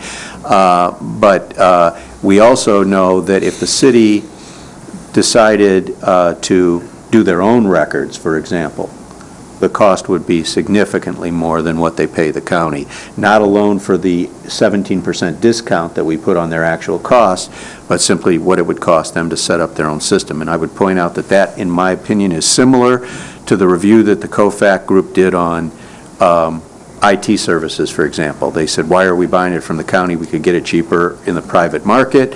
And they had Plant Moran, I believe, come in and do a study on that. And the result was, it's cheaper to do it through the county than it would be to go out on the open market and buy it. So I think this is a similar issue with records. But as I said, we frankly didn't talk much about records. And one thing that I just want to add is that while we had this meeting and we kind of adjourned it indefinitely, I don't know if the city is going to go back and kind of look at their strategy or rethink this. But, one thing that you might consider doing, because we have no clear future direction on this, is to send a letter saying, we're glad we had the opportunity to meet. We didn't resolve anything as far as we could tell. If there's something specific that you want us to consider, give us something specific or let us know if you want to meet further. But I guess I was kind of up in the air about where that whole thing ended up and what the next step was going to be, if there was one. Ross? Obviously, we're not going to resolve anything here today, and I would hope that we could end this discussion quickly, but, first of all, there is not parity. To talk about parity between what city taxpayers pay and what the rest of the county pays in taxes is ridiculous. Yes, there is a court system, and yes, city taxpayers pay for that as equally as all the county taxpayers do. City taxpayers, and obviously I am a city taxpayer, do not get a discount because we're paying for a police department separate from the sheriff's department. There is an attitude in general that, hey, the city can pay for it, and this seems to be a countywide attitude. But again, I don't expect any resolution of this, but to say that there isn't a problem or that parity exists is just ridiculous, and hopefully we can continue to discuss this, but I would hope we wouldn't keep discussing it now because we're not going anywhere with this discussion. Chris? Well, I just want to say something positive about the meeting. One thing that did come out of the meeting, and I was only there for an hour, there was discussion about ways that we could work together with the city. And aside from just police, perhaps, and I heard city commissioners receptive to that idea. Are there ways that the city and the county can work together and provide more efficient services for the residents? Better service at a lower cost. I did hear that, so there was one thing positive that did come out of that meeting, and I sincerely hope that those discussions continue. Any further discussion in reference to that meeting? Okay. Thank you, gentlemen. Are we going to send that letter that Dennis mentioned? Do you want a motion to send the That's up letter? to the commission. I made a suggestion, but whatever you want to do with it. No, I would hope that if the city wants to make a specific request to the county board in regard to, this item, they ask for the meeting, we have participated in the meeting. If they wish to make a specific request, I believe they should make that request. Yeah, but it would, again, I think it would just be a nice thing to send the letter and say, appreciate the meeting. Yeah. Please let us know. I just don't want to leave any loose ends. So I would make the motion to have the county send the letter that Dennis outlined. Support. Motion by Friends, supported by Stepka. Further discussion? Those in favor, to send a letter to the city thanking them for the participation, and if there's specific requests, please make them. Happy to meet again if they want. All those in favor say aye. Aye. Opposed, the same. Motion carries. Thank you, gentlemen. Is it time for lunch yet? Pretty close. Getting close. I thought we'd be out of here by now. We finished the first item in our action of our agenda. Veterans Coalition. Mr. Chairman, we have Jack Pickard, the president of the Grand Traverse Area Veterans Coalition here to explain his request for an appropriation for Independence Day fireworks from the county.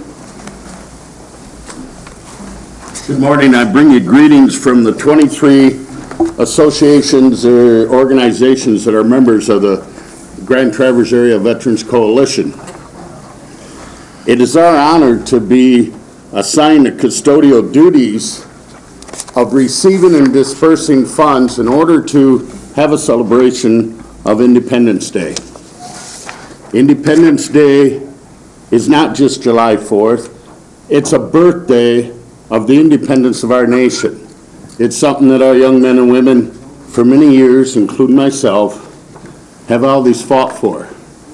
Freedom, for us to be able to elect you to sit here today in this meeting. To have fireworks as a candle on the cake is something that's great for this county and for the city of Traverse City. In order to do this, when we started doing it under a couple different Michigan laws and acts, we were able to solicit the counties, the townships, and the city for funds. Now, we are the receiving end of the funds and we are the dispersing end. Last year, definitely due to an unforeseen cost that we thought was going to be erased by the city because it was during the Cherry Festival, we went in the red. The Area Veterans Coalition, which only charges its members $50 a year, and that's our funding source, covered the red. This year, as you can see with what I passed out, the city has estimated a cost of $5,368 for extra police and fire. The breakdown of that is $400 was for the fire. Very understandable. They're going to have 2 extra officers for 2 hours each on shore and out in a boat during the fireworks. Common sense says, yes, they need to do that. The city police say that they need 16 extra officers for 6 hours each, which we're going to have a meeting Friday on reducing that, because it is during the Cherry Festival where the open space is open, the carnival's open, the music stage is open all till 11. So Friday morning, we will have a meeting to hopefully reduce that cost, since the Cherry Festival is already paying $40,000 for extra police protection that week. So that will reduce our actual loss of $6,400 if we can do that.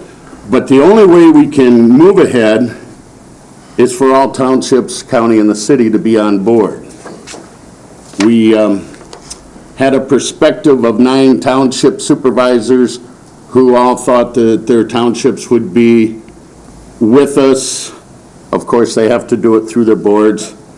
If we kept the requests at the same level as last year. And so we did that on a vote of our members, and then we will find the ways to pick up the extra funds, providing everybody else comes on board.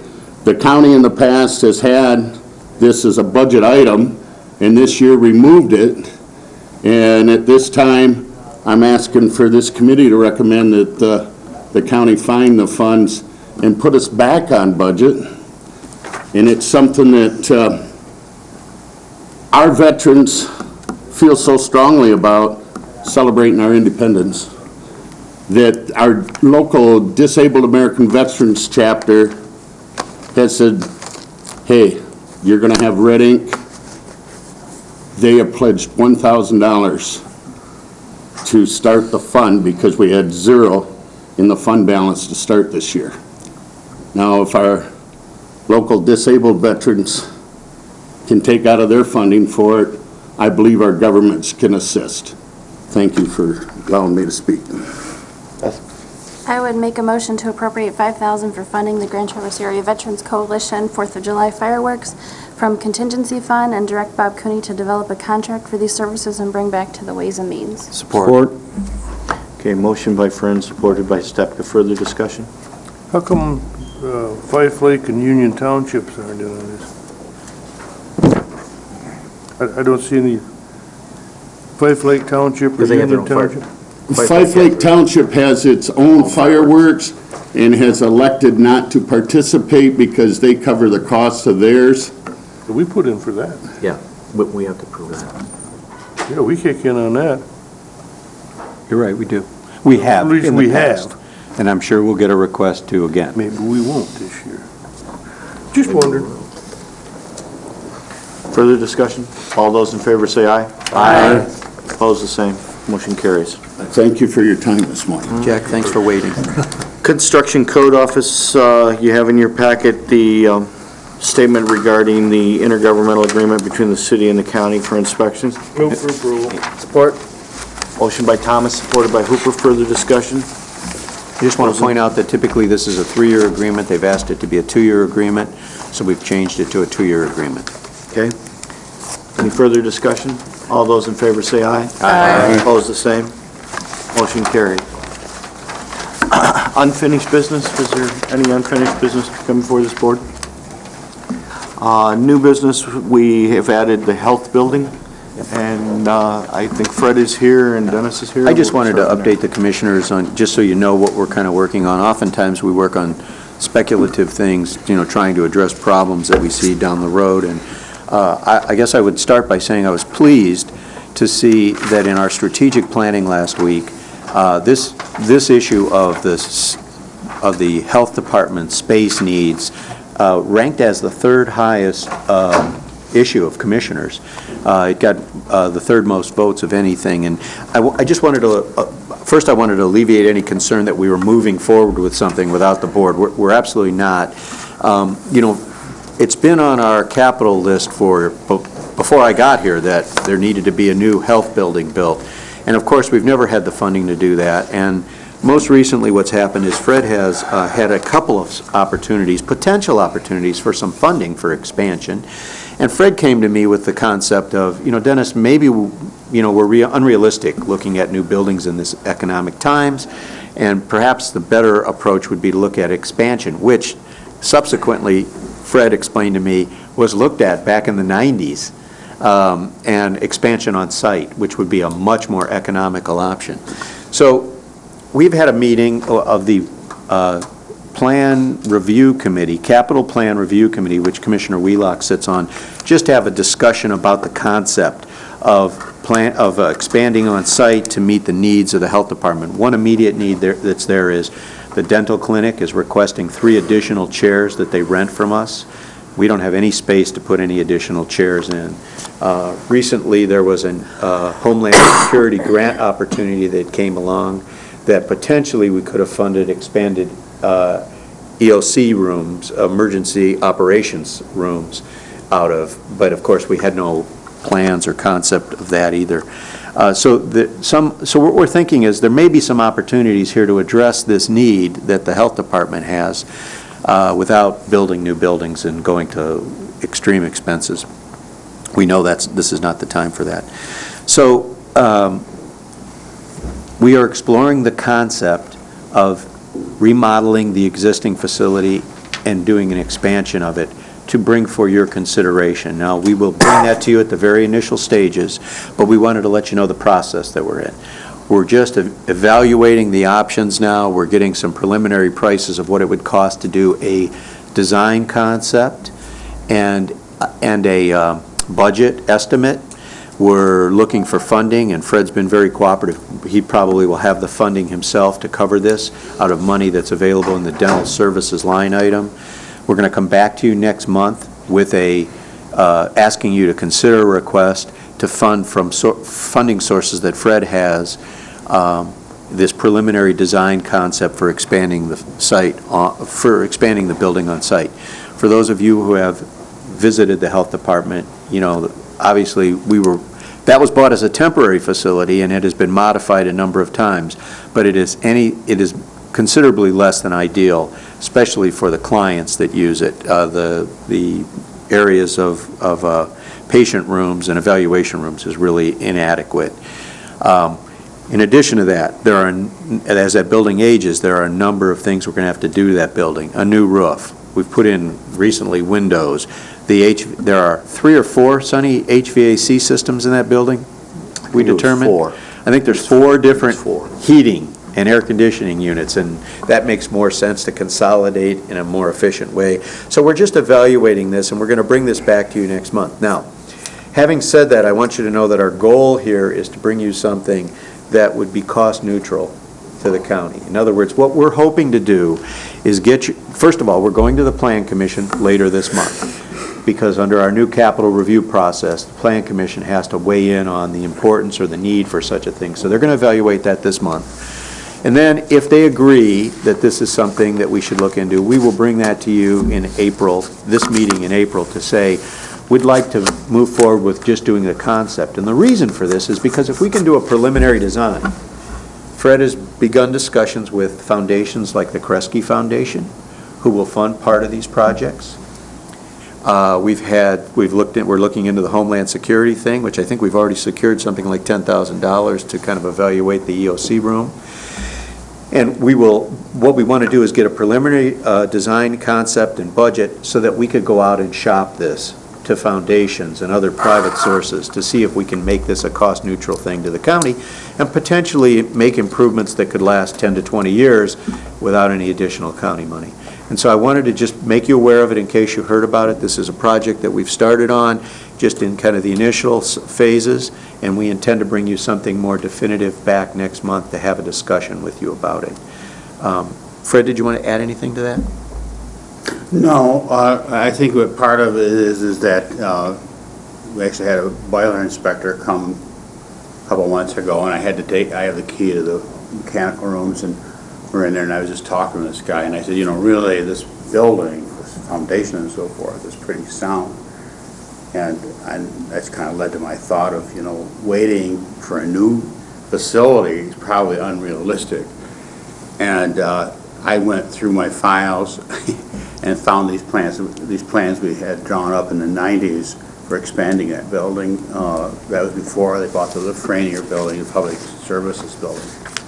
And thought about the square footage there. And then subsequently, I got a letter from Dental Clinics North saying if they want to expand the dental clinic, and we really don't have the space. And if we don't do something and they then build their own facility away from us, that really breaks up that synergy of having the dental clinic and the health department together, because we do, the same clients, and it does allow them to get services both places, and really helps in our both getting the services out and actually in our funding a bit.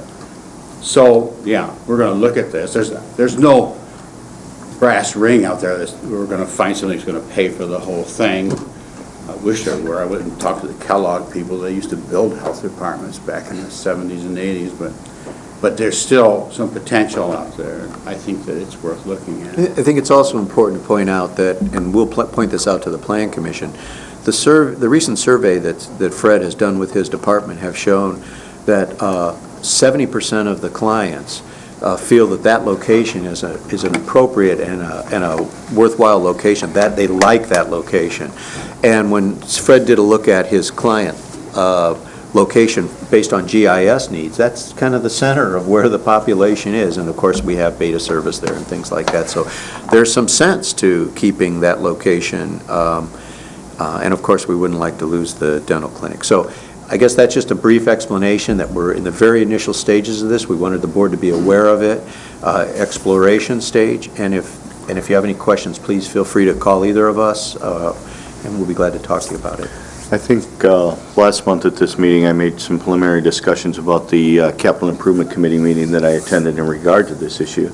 And I was excited to see that when I put it up as one of the objectives at the strategic planning meeting last week, a lot of commissioners saw value in expanding this facility. And I think the need is absolutely in our community to expand this facility. And it certainly makes sense to be looking at this as a possibility. The last 4 buildings we've remodeled or built, we've been able to do without any additional county general fund dollars going into them. And our goal is to do the same, if we do this, is to try to do the same thing with this. So That's pretty lofty, but we're going to do our best because we understand the taxpayers are not willing to pay more for this, and we also understand that building new buildings is not in the possibility in this climate, and so we're trying to do the best we can with what we have. So, Ross? Has there been any kind of a working number put in on the cost of this? we have a very, very, very preliminary estimate of about $2 million, $1.8 million to do this. Okay. And that would be about an 8,000 square foot expansion, but understand, that was based on nothing. Okay, 8,000 square feet from, how many square feet do you have now, Fred? About 17,000. So you're talking about a 50% increase, more or less? No, yes. And that's the dental clinic, too. Yeah, including the dental clinic. Yeah, Yeah. right. Yes. But the dental clinic pays rent and so forth, right? Yes. Right. And the So- dental clinic would pay additional rent because this Right, would add they 3 would more have more- beds. They would have so- more space. The thing is we could put 2 floors. But you feel the remodel will resolve a lot of the problems that you have Sure. with the building? Yeah, we've seen quite a growth in our WIC program, and so I would see one floor being the dental clinic for children, and the other floor being our maternal child health programs like WIC and special children, special services, and immunizations, and that, and of course, emergency management was put in the health department, and we really don't have a proper EOC. We used our conference room. And we probably could have gotten funding if we had been a little ahead of the game towards that in January. And that comes around again next January of asking for that. And we hadn't even pushed any politicians in Washington to see if we could get some funding for that too. But that's a possibility. And so that would at least buy us 10, 15 years, And if the board decides that this concept makes sense, and you give us the go-ahead, and we can find funding to do it, I would at least like to get to the point where we've got plans. Because you remember, with the stimulus money, it's got to be bid-ready in order to qualify for stimulus money. So this is all very preliminary, but that would be my goal at least, to have plans on the shelf, ready to go if in fact funding becomes available. Bruce? So are you looking at adding 2 stories? Is that what you're talking about? No, there's space south of the building. Okay. Where you could put an addition of two-story facility there. And We'd have to expand the parking lot. Yes. Right now, we're really pinched for parking as it is, but there's quite a bit of room for parking expansion, but nearly double it. And that'd be one of the first things that have to be done, is get more parking so that when there's construction going on, we could do that. And like as I said, the dental clinic would probably take up a whole floor, and then this would be the other floor. And then we could take the dental clinic and probably turn that into the emergency operations center / educational rooms and conference area. If you decide to allow us to do the concept next month when we bring this plan to you, one of the things that the architect would do would be to work with the staff to evaluate space needs and to look at the best configuration of the space to meet all those requirements. And I think we also talked about the possibility there's quite a jog in the one part of the building, and we could square that up and make the building itself more efficient, too. Not only so. that, you walk into the building and you don't know exactly where to go for services. It's not very user-friendly. Well, for those that don't know, that building was the Intermediate School District Administrator's offices for the TBA. And then they left there and went to the campus of the old mental health hospital. That was available when Grand Traverse County was breaking off the Benzie and Leelanau County Health Department. And it's all coincidental. And I happened to arrive on the scene, and we looked for a space to put the health department temporarily. And that was, we moved in 16 years ago, this past November 17th, because my son was born the day we moved in, so I always know what date we moved in.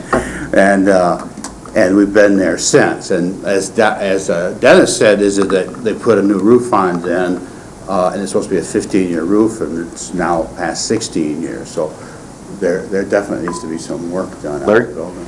Well, Dennis, the prior discussion from previous boards on the property out in Lafreniere, on that 20 acres, one of the feasibility things that the board had looked at is if we did get an arrangement to build an expanded VA clinic or some kind of VA medical facility, and that the VA would pay for that, that we would look at the possibility of expanding that facility to include our health department and just end up selling the building on Garfield because it is an aged facility, and having kind of a medical campus right there, joining the administrative building. But I'm assuming that, that probably is going to be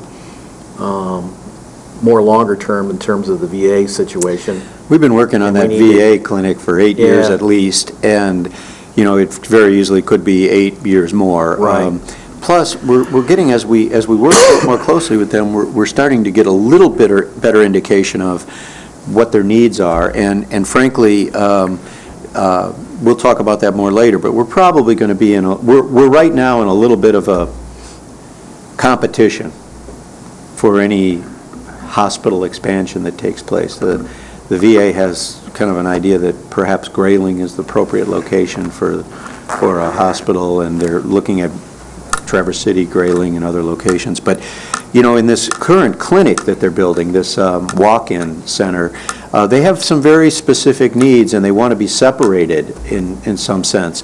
So I think while that was a lofty goal, that's probably to hold for that, probably doesn't meet our needs and frankly may not meet their needs. So I think moving ahead with this makes sense if we can do it. I think what we're seeing, at least in the preliminary information, is that for, I know $2 million seems like a lot of money, but it's truly a minimal investment to the services that we provide to this community. And if we can find some way to develop this plan and find funding for it, I think it makes a lot of sense to serve this community.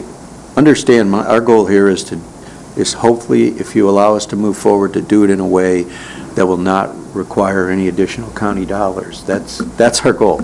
And I think that's a possibility. Yes, Commissioner. Do they operate like the post office? Don't they rent their building? They really prefer to rent their buildings. And know this, that even if we do this and the VA comes to us, we've already kind of got on the table the option of building a building for them. What they don't want to do is build their own building. So what they're happy to do is have us say, here's a piece of property, we'll build the building for you, and we'll sign a 30-year lease that offsets the cost of the building construction. So just know that when we get to VA issues, that's a strong likelihood, and that's something that we've offered to them in the past.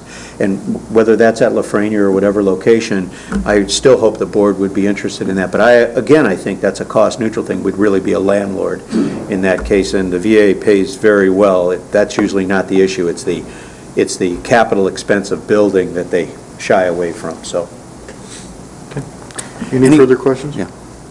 Thank you. Thanks, Thank you, Fred. This brings to the second opportunity for public comment. Is there anyone in the audience wishing to make comment at this time? Seeing none, are there any notices and announcements?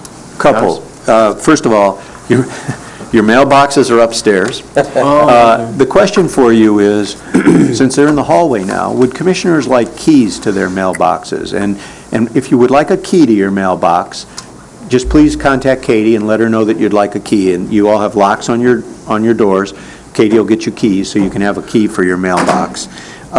Secondly, if I could just for 5 minutes, if I could talk to Larry and Dick after this meeting. Larry, and Darryl. I have written down Darryl, but I couldn't say it.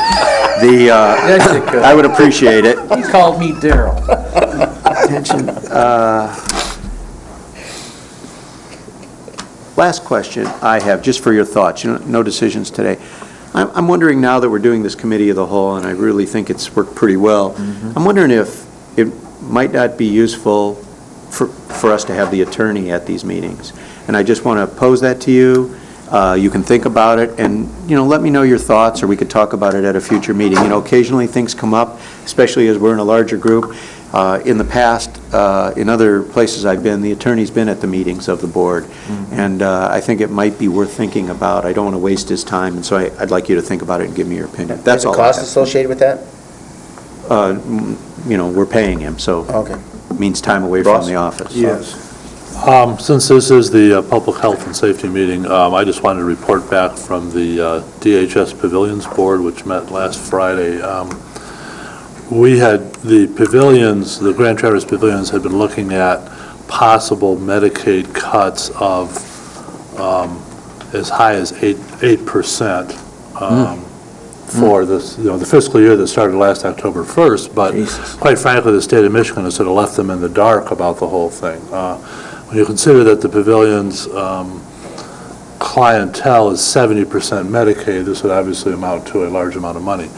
What has actually happened, and I'm happy to bring this good news, is that they recalculated the formula, and under the formula, because of the high percentage of Medicaid patients, the pavilions is actually going to get a little more money from the state rather than a little less. And so, I mean, not only is that good for them, but of course it's also good for us, and that we're not going to be looking at the pavilions coming to us saying, gee, we're $5 million short this year or whatever. So I just wanted to relay that. It's probably something we ought to do more is provide reports back from all the communities we serve on, but that is at least one issue that we don't need to worry about for hopefully another year or so.